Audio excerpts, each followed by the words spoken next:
Wasabi guys, coming back at you with another top 10 list. This time we're going to be doing the top 10 best lands in the Commander format. Overall, this is going to be the best lands in terms of power, just capability, and just universal playability, and how awesome these lands are. And that's basically how I'm judging my top 10. So let's start it off here. Number 10 is the Tabernacle at Pendrell Vale.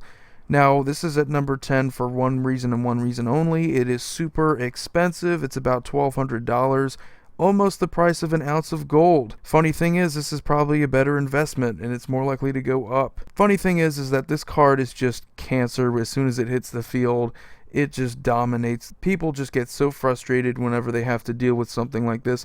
Upkeep costs, anything where they have to pay mana to maintain any board presence, it's always going to frustrate your opponents. Plus the fact that this also fits well into just about every single stacks deck ever.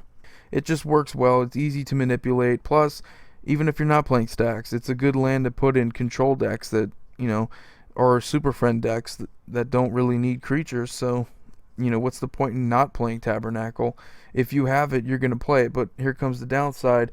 It is $1,200, and most people can't afford that, or most people just don't want to spend that much money on one card. So, which brings us on to the next most expensive card on this list, guys. Cradle, over $200, so not nearly as expensive as the Tabernacle, but it has a downside. While it is still expensive for the format, people aren't as willing to spend that much money on one land. It also has a downside of being too specific and kind of overkill in this format. We have mono green decks that absolutely love the card, but also you'll have moments where I have all this mana, what am I going to do with it? I always prefer card draw and card advantage over mana. I don't care how much mana you have. If you can't do anything with it, what's the point of having that mana? So that's one of my arguments, but other than that, it's a very good land.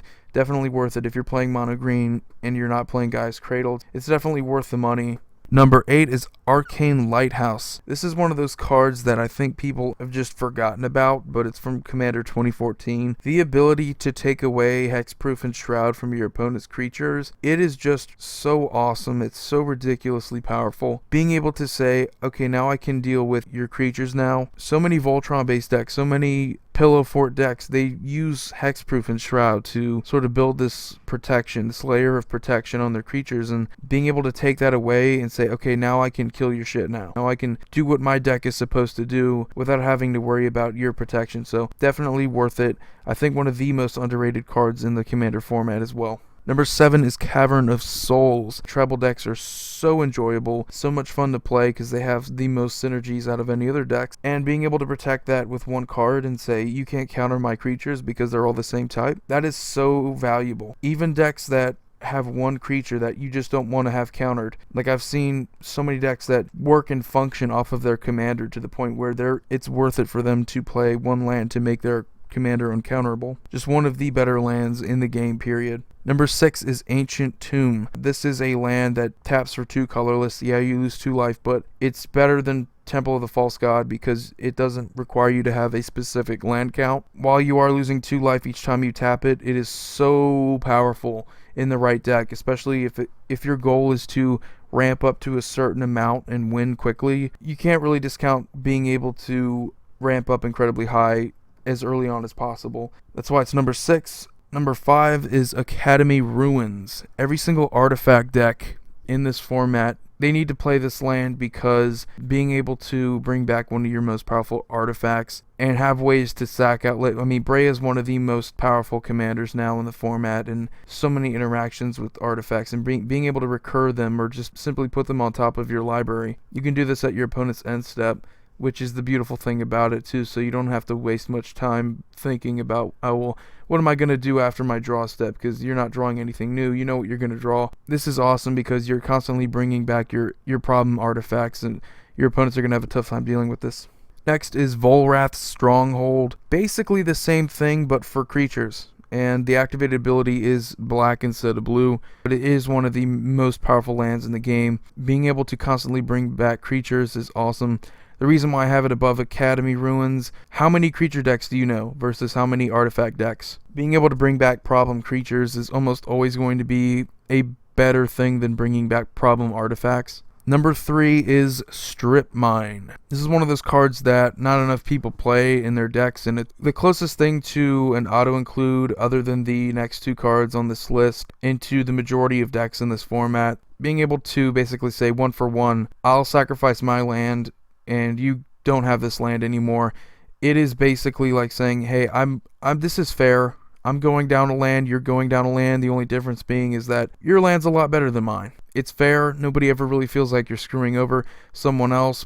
But put this in the right deck, like a Gitrog monster deck, and suddenly you have just a terrible thing going on there that so many people are going to hate you for. I mean, there's so many different ways that you can abuse this card, but it is really fair in the majority of decks that do run it. People always hate land destruction, but this is probably one of the more fair ways of land destruction. If someone has like a Guy's Cradle or a Tabernacle, this is easily like the best way to remove it, and people are not going to be as angry if you do. Number 2 is Reliquary Tower. Now we're starting to get into the cards that are the auto-includes. Being able to say, I have no maximum hand size, and you're just playing a land, so you get to use it. It taps for mana. You're still getting your mana in that land. Tabernacle doesn't tap for mana. Bazaar Baghdad doesn't tap for mana.